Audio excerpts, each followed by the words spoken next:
اعوذ باللہ من الشیطان الرجیم، بسم اللہ الرحمن الرحیم۔ الحمد للہ رب العالمین، والصلاة والسلام علی سید المرسلین و خاتم النبیین، اما بعد۔ صحیح بخاری، باب کتاب النکاح، حدیث نمبر 5079، اردو ترجمہ۔ بیوہ عورتوں کا بیان۔ اور ام المومنین حضرت ام حبیبہ رضی اللہ عنہا نے کہا کہ نبی کریم صلی اللہ علیہ وسلم نے فرمایا، اپنی بیٹیاں اور بہنیں نکاح کے لیے میرے سامنے مت پیش کیا کرو۔ ہم سے ابو نعمان نے بیان کیا، کہا ہم سے حشیم نے بیان کیا، کہا ہم سے سیار بن ابی سیار نے بیان کیا، ان سے عامر شعبی نے اور ان سے جابر بن عبداللہ رضی اللہ عنہ نے بیان کیا کہ ہم نے نبی کریم صلی اللہ علیہ وسلم کے ساتھ ایک جہاد سے واپس ہو رہے تھے۔ میں اپنے اونٹ کو جو سست تھا تیز چلانے کی کوشش کر رہا تھا، اتنے میں میرے پیچھے سے ایک سوار مجھ سے آ کر ملا اور اپنا نیزہ میرے اونٹ کو چبھو دیا۔ اس کی وجہ سے میرا اونٹ تیز چل پڑا، جیسا کہ کسی عمدہ قسم کے اونٹ کی چال تم نے دیکھی ہوگی۔ اچانک نبی کریم صلی اللہ علیہ وسلم مل گئے۔ آنر صلی اللہ علیہ وسلم نے دریافت فرمایا، جلدی کیوں کر رہے ہو؟ میں نے عرض کیا، ابھی میری شادی نہیں ہوئی ہے۔ آپ صلی اللہ علیہ وسلم نے دریافت فرمایا، کنواری سے یا بیوہ سے؟ میں نے عرض کیا کہ بیوہ سے۔ ابھی میری شادی نہیں ہوئی ہے۔ آپ صلی اللہ علیہ وسلم نے دریافت فرمایا، کنواری سے یا بیوہ سے؟ میں نے عرض کیا کہ بیوہ سے۔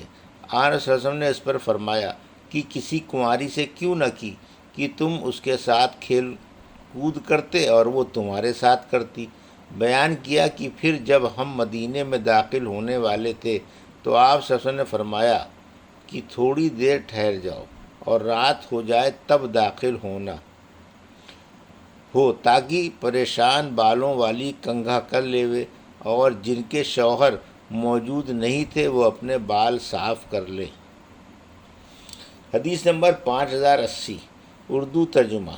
ہم سے عادب بن ابی ایاس نے بیان کیا، کہا ہم سے شعبہ نے بیان کیا، کہا ہم سے محارب بن وسار نے بیان کیا، کہا کہ میں نے حضرت جابر بن عبداللہ رضی اللہ عنہ سے سنا، انہوں نے عرض کیا کہ میں نے شادی کی تو نبی کریم صلی اللہ علیہ وسلم نے مجھ سے دریافت فرمایا کہ کس سے شادی کی ہے؟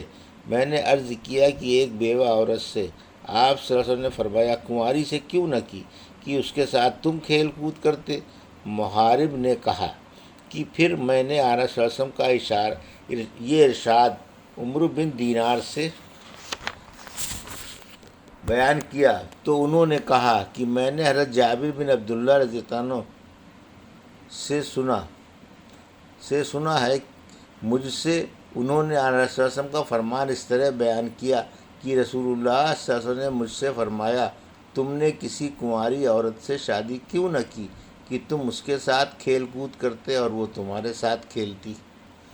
حدیث نمبر 5081، اردو ترجمہ۔ ہم کم عمر کی عورت سے زیادہ عمر والے مرد کے ساتھ شادی کا ہونا۔ ہم سے عبداللہ بن یوسف تنیسی نے بیان کیا، کہا ہم سے لیث بن سعد نے، ان سے یزید بن حبیب نے، ان سے عراق بن مالک نے اور ان سے عروہ نے کہ نبی کریم صلی اللہ علیہ وسلم نے عائشہ رضی اللہ عنہا سے شادی کے لیے ابو بکر صدیق رضی اللہ عنہ سے کہا۔ ابو بکر رضی اللہ عنہ نے آنس صلی اللہ علیہ وسلم سے عرض کی کہ میں آپ کا بھائی ہوں تو عائشہ کیسے نکاح کرے گی؟ آنس صلی اللہ علیہ وسلم نے فرمایا کہ اللہ کے دین اور اس کی کتاب پر ایمان لانے کے رشتے سے تم میرے بھائی ہو اور عائشہ میرے لیے حلال ہے۔ حدیث نمبر 5082، اردو ترجمہ۔ کس طرح کی عورت سے نکاح کیا جائے اور کون سی عورت بہتر ہے، اور مرد کے لیے اچھی عورت کو اپنی نسل کے لیے بیوی بنانا بہتر ہے، مگر یہ واجب نہیں ہے۔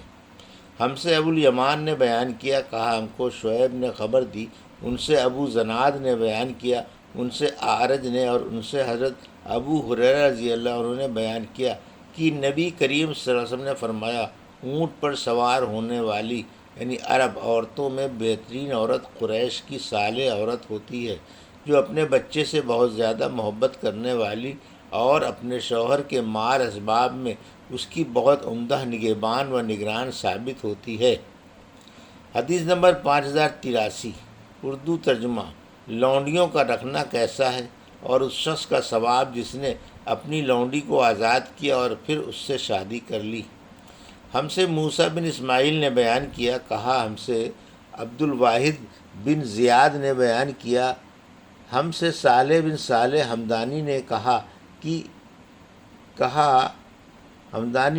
کہا ہم سے عامر شعبی نے کہا کہ مجھ سے ابو ہریرہ رضی اللہ عنہ نے بیان کیا کہ نبی کریم صلی اللہ علیہ وسلم نے فرمایا، جس شخص کے پاس لونڈی ہو وہ اسے تعلیم دے اور خوب اچھی طرح دے، اسے ادب سکھائے اور پوری کوشش اور محنت کے ساتھ سکھائے، اور اس کے بعد اسے آزاد کر کے اس سے شادی کر لے تو اسے دوہرا ثواب ملتا ہے۔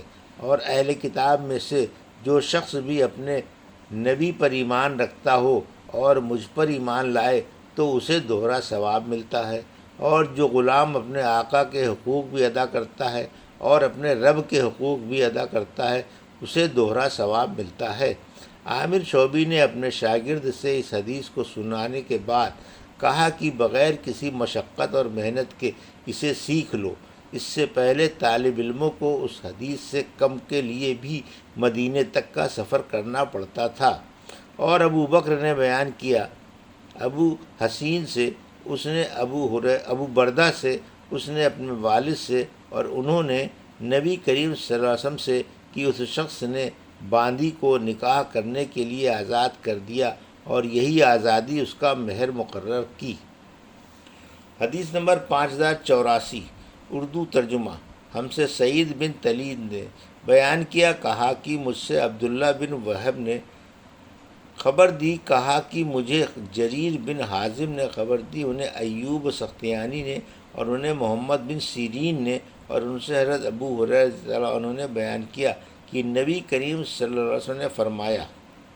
دوسری سند ہم سے سلیمان بن حرب نے بیان کیا، ان سے حماد بن زید نے، ان سے ایوب سختیانی نے، ان سے محمد بن سیرین نے، اور ان سے ابو ہریرہ رضی اللہ عنہ نے کہ حضرت ابراہیم علیہ السلام کی زبان سے 3 مرتبے کے سوا کبھی دین میں جھوٹ بات نہیں نکلی۔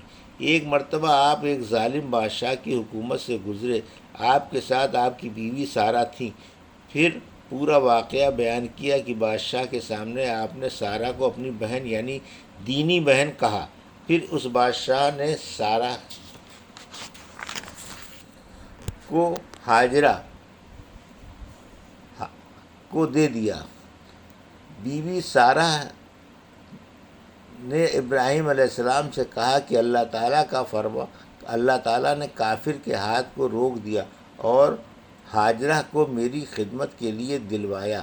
ابو ہریرہ نے بیان کیا کہ اے آسمان کے پانی کے بیٹو، یعنی اے عرب والو، یہی ہاجرہ تمہاری ماں ہے۔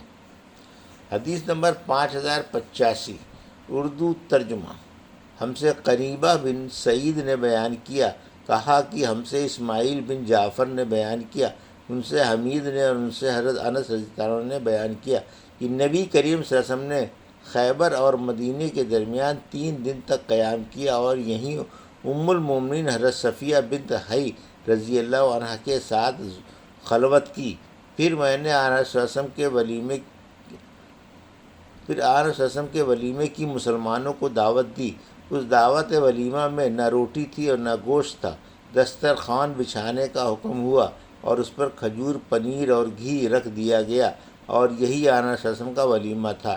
بعد مسلمانوں نے پوچھا کہ حضرت صفیہ امہات المومنین میں سے، یعنی آن صلی اللہ علیہ وسلم نے ان سے نکاح کیا ہے یا لونڈی کی حیثیت سے آپ نے ان کے ساتھ خلوت کی ہے؟ اس پر کچھ لوگوں نے کہا کہ اگر آن صلی اللہ علیہ وسلم ان کے لیے پردے کا انتظام فرمائیں تو اس سے ثابت ہوگا کہ وہ امہات المومنین میں سے ہیں، اور اگر ان کے لیے پردے کا اہتمام نہ کریں تو اس سے ثابت ہوگا کہ وہ لونڈی کی حیثیت سے آپ کے ساتھ ہیں۔ پھر جب کوچ کرنے کا وقت ہوا تو آن صلی اللہ علیہ وسلم نے ان کے لیے اپنی سواری پر بیٹھنے کے لیے جگہ بنائی اور ان کے لیے پردہ ڈالا تاکہ لوگوں کو وہ نظر نہ آئیں۔ یہ تھی صحیح بخاری باب کتاب النکاح کی حدیث نمبر 5079 سے 5085 کا اردو ترجمہ جو ابھی آپ نے سماعت فرمایا۔ اللہ سے دعا ہے کہ اللہ میں حدیثوں کی صحیح سمجھ عطا فرما اور ان پر عمل کرنے کی توفیق عطا فرما، آمین یا رب العالمین۔